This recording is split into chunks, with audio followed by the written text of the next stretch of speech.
Pakistan press club برطانیہ کے صدر شہراز خان کی جانب سے کینیڈا سے دورہ برطانیہ پر آئے ہوئے مہمان راجہ عباس، ممتاز کشمیری رہنما چیئرمین پاک کشمیر سپریم کونسل راجہ سکندر خان، پیپلز پارٹی آزاد کشمیر کے سابق امیدوار اسمبلی اشرف چغتائی، کوٹلی آزاد کشمیر سے راجہ وقاص ایڈوکیٹ، پی ٹی آئی رہنما غیاث احمد ایڈوکیٹ کے اعزاز میں ایک استقبالیہ کا اہتمام کیا گیا،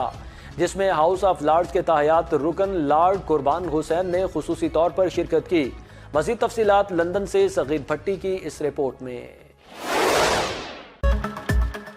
پاکستان پریس کلب برطانیہ کے صدر شہراز خان کی جانب سے کینیڈا سے دورہ برطانیہ پر آئے ہوئے مہمان راجہ عباس، ممتاز کشمیری رہنما چیئرمین پاک کشمیر سپریم کونسل راجہ سکندر خان، پیپلز پارٹی آزاد کشمیر کے سابق امیدوار اسمبلی اشرف چغتائی، کوٹلی آزاد کشمیر سے راجہ وقاص ایڈوکیٹ، پی ٹی آئی رہنما غیاث احمد ایڈوکیٹ کے اعزاز میں ایک مقامی ریسٹورنٹ میں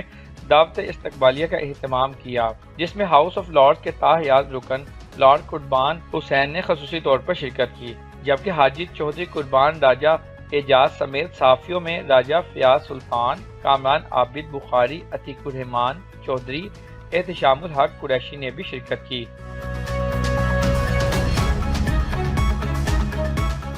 اس موقع پر لارڈ قربان حسین نے کہا کہ فلسطین کے ایشو کی وجہ سے اس وقت پوری دنیا تقسیم ہو چکی ہے اور کمیونٹیز کے درمیان نفرتیں بڑھ رہی ہیں۔ ضرورت اس امر کی ہے کہ فوری جنگ بندی کی جائے اور امن کو موقع فراہم کیا جائے۔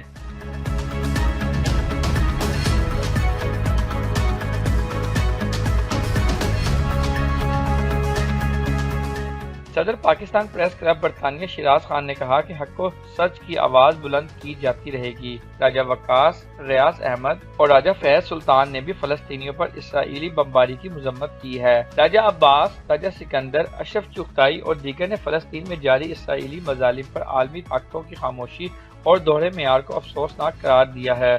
اور فوری طور پر سیز فائر کر کے غزہ کا محاصرہ ختم کرنے کا مطالبہ کرتے ہوئے اقوام متحدہ سے فلسطین کے معصوم شہریوں کا قتل عام بند کروانے اور خطے میں پائیدار حل ڈھونڈنے کی ضرورت پر زور دیا ہے۔ حاجی چودھری قربان نے کہا ہے کہ فلسطینیوں کے حق میں بڑے مظاہرے ہو رہے ہیں اور ظلم و زیادتی پر دنیا لرز گئی ہے، اس کے باوجود جنگ بندی نہیں ہو رہی ہے۔